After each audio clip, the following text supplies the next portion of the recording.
Yesterday was the first day of TwitchCon, and yesterday was the first day of meet and greets. And Emiru, what do you want to call her, she had a meet and greet at like 4 o'clock. I was the first one in that line. Now, I don't know how I was the first one in the line. It just happened that way. I guess I had good timing. But I never really watched Emmy through like her streams. I mainly watched her through clips. And, I liked her vibe. She seems pretty cool. So I didn't want to take up too much time. I just took my picture, gave her a fist bump, told her I liked her vibe, and I dipped. Tell me why 3 hours later I see a viral clip of some random guy walking up to Emiru. Not in line, no nothing, just straight up is able to walk up to her and just feel up on her.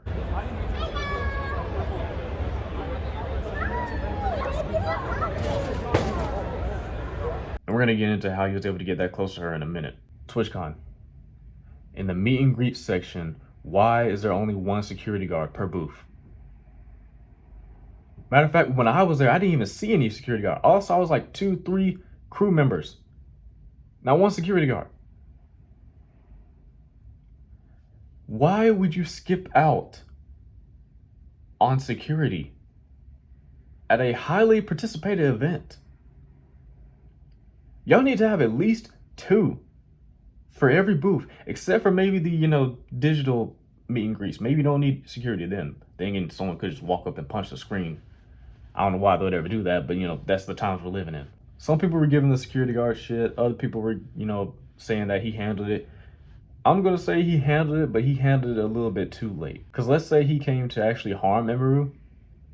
He got very close, and he could have done it from where he was. But it seems like he just wanted to get very touchy and feel with Emmy, and it was just like, dude, what is wrong with you? And of course, in this age of the internet, you're always gonna find one goober who's defending the other goober. Some people saying like, oh well, all he did was come in for a hug, like he didn't really do anything that bad. Even so, dude, it's like the fact that he was able to do it is bad. Like the fact that he was able to skip in front of all these people and get that close to her is beyond me. Cause like I said, we're lucky all he did was, try to hug her or something. Like if he had actually came to harm Emmy, it would have been too late. Now I know what you're thinking. Well, mindful, they do have security checkpoints to make sure no one enters with like a gun or anything. Yes, and then they give you stuff like this. A TwitchCon pin. Now I'm not sure if you get this if you're like affiliate. I think you have to be affiliate to get this, but even so, even if you can get this as just like a TwitchCon member, if anyone has access to something like this, they could easily just walk up to one of the freaking streamers and just stab them in the eye. Like I said, we're lucky he didn't really intend physical harm to her. But still. And some people are like, well, why didn't the guy next to her do anything? Dude's body probably wasn't in fight or flight mode, dude. He was there to take a picture, that's it. I can tell you this is what's probably going in his mind right now. A guy's coming through the ropes. I guess he's like the, makeup team or something. Okay, he's getting very close right now. Oh no, he's assaulting her. Security? I know a lot of us have this whole idea, like what would we do if someone tried to harm someone we care about? Like we clothesline them like John Cena, or we suplex them like Brock Lesnar. But not everyone is like that, bro. Not everyone watches WWE, all right? Not everyone watches UFC. Some people are pacifists, and I could tell bro's probably a pacifist. Now, you could probably speak for yourself, like, shit, if I was there taking a picture of Emmy, they would have never got that close. Okay, that's good. That's good. However, this is not that scenario. You were not him. But huge props to Emmy for actually finishing the meet and greet, because if she wanted to end it right then and there, honestly, I wouldn't have even blamed her, bro, because you literally just got pretty much assaulted.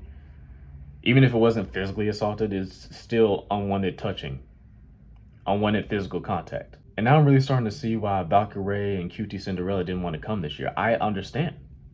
I completely understand, because, dude, people can just walk up to you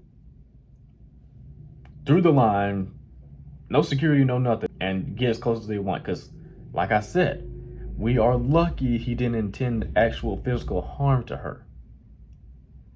But still, he should have never been able to get that close.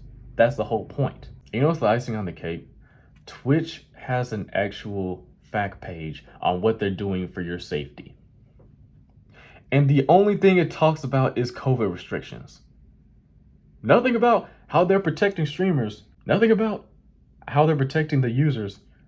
The only thing they talk about is COVID tests and, you know, security checkpoints. That's all that page talks about. And then they want to make a post later talking about we want to ensure you guys that your safety is our top priority. Our streamer safety is our top priority, okay? How? Obviously it's not. But we did increase the number of security at the meet and greets. Why was it not to the max volume in the first place? Why are the meet and greets just literally one security guard per booth? What are you talking about? Get out of here with that, bro. Like I said, so much worse could have happened to Emiru. Thank God the dude was just a weirdo. And it's crazy to say that. It's crazy to say that. Thank goodness he was just a weirdo. Because if he was more than just a weirdo, he actually wanted to cause harm to Emiru, it would have been raps. It would have been raps, dude. And to Amy, if you're watching this, it was great meeting you. I'm sorry this happened to you. If you never want to see TwitchCon again, I completely understand.